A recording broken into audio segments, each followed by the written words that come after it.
I'd just like to show you here. This is the chart of Bitcoin.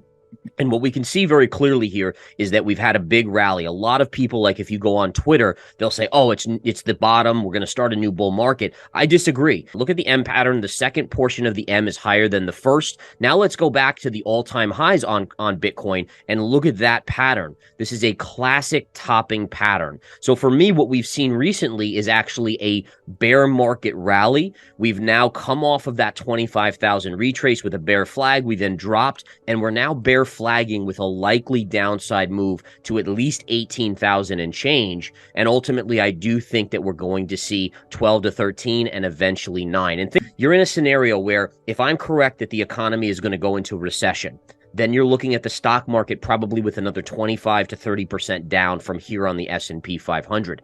Now tell me how Bitcoin doesn't go lower if the S&P drops 25 to 30%. We know it's a risk asset, at least right now.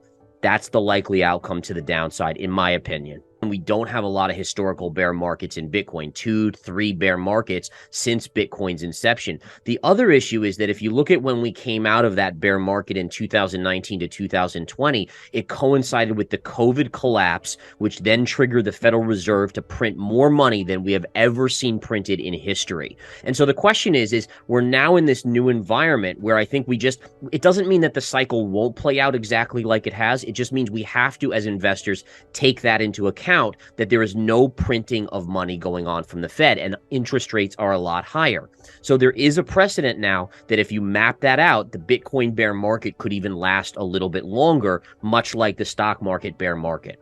So I have a couple positions short in crypto right now, and I do have a little Bitcoin on the long side as well. So I'm a little hedged. I'm kind of short alts right now versus being slightly long Bitcoin. But the key is it's a very, very small position. And what I want people to understand is that you can still accumulate in this lower range. I'm still a huge long-time bull or long-term bull on Bitcoin. I still think it's going much, much higher than even 69,000. It's just you have to give it enough time to kind of digest what the Fed is doing and kind of cycle out all the weak hands. It's just going to be continuing to accumulate. We get to 15, we get to 13, we get to 10, to 5. I will continue to kind of accumulate with a long-term view, but I'm not going to be someone that's chasing it at 25,000 on a pop here. I want to be patient. I want to be disciplined. And that's really what traders are going to be, right? If you're a successful trader, you are uber disciplined. Patience is the hardest thing to be. And the beauty of it is this, right? Is that I've been wrong on trades before. I've been wrong on many, but the key is that what I always understand as a technical trader is that if I miss one today and I'm wrong on it, there's always another one tomorrow. And that's the beauty of trading gold and silver and Bitcoin and ETH and stocks. And I mean, there's just so many things to trade that who cares if I miss one? Heck, I miss them every day.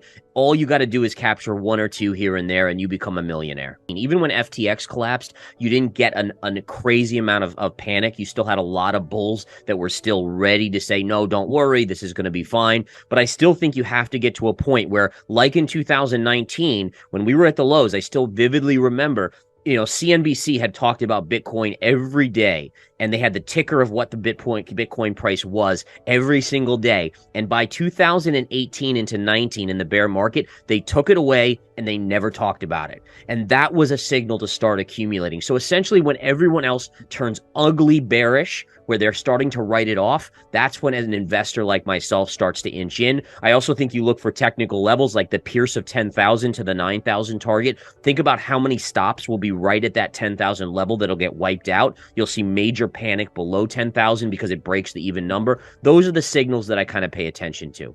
And interestingly enough, if we look at the S&P 500, in fact, let's jump right into the charts. What we can see is that basically from the initial move down, where we bottomed out in approximately June of 2022, we've now seen this sideways chop. And again, look at that. Really, the low here, I mean, you briefly violated it in October, but aside from that, you've been going sideways for a long period of time. Now, when you're a technician like myself, you start to recognize that a pattern like this is what we call a wedge pattern, right? And there's a defined wedge pattern here that unfortunately is more of a bearish wedge, right? You have a down move and then the wedge of consolidation is occurring here. It's a matter of time until the next leg comes in here. We're seeing the dollar pop today. That could be a headwind if the dollar continues to strengthen, as it's telling us the Fed may continue to raise rates. But bottom line is, investors should be very, very careful. I myself am mostly short at this point in time on the markets, just waiting patiently for that next leg lower. So I'm a trader. I'm at my computer 24/7 almost. I mean, I sleep a little bit, but for the most part, I'm always monitoring during market hours. So I use what I call mental stops. The reason why I'm a little cautious on physical stops is when you deal with significant size, the algorithms can pinpoint where your levels are, and they tend to run your stops. And the term run your stops means basically they say, oh, there's this many players at this price that have a stop. Let's quickly tag them, make them get out of their positions, and then we'll move it in the correct direction. So as long as you have the discipline, which a lot of people don't have, but if you have the discipline to go by mental stops, then you want to use mental stops versus physical, right? So let's go back to the S&P 500 and take a look. You're in this wedge pattern. If we were to break above this wedge pattern, you'd have to assume this is the beginning of a move up. It doesn't mean we're going back to all-time highs, but we're likely going up to this 4320 level on the S&P 500. So really, once you're above this yellow trend line, that would be where you would say, okay, you now have to exercise that mental stop or physical stop and exit the position. But right now, again, notice we're having a nice little down day. We're hammering on this trend line.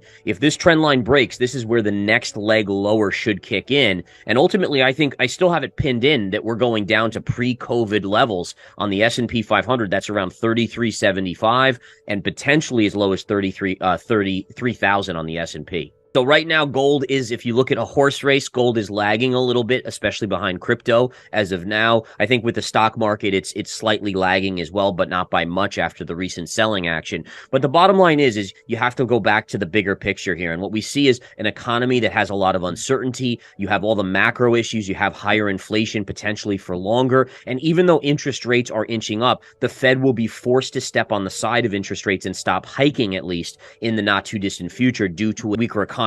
That's going to hurt the dollar. The dollar will start to fall and gold will start to break up. And what I love about this chart, you had a breakout, right? So here was your downside move here, little W bottom, and then you rallied up, you broke out, and then you retrace to the scene of the crime. You're getting a good pullback here. To me, this is a buying zone right here. Keep buying in this area. I expect it to break this down-sloping trend line around 1945 to 1950, probably within the next month or two. And then I think off to the races we go to the double top of 2070.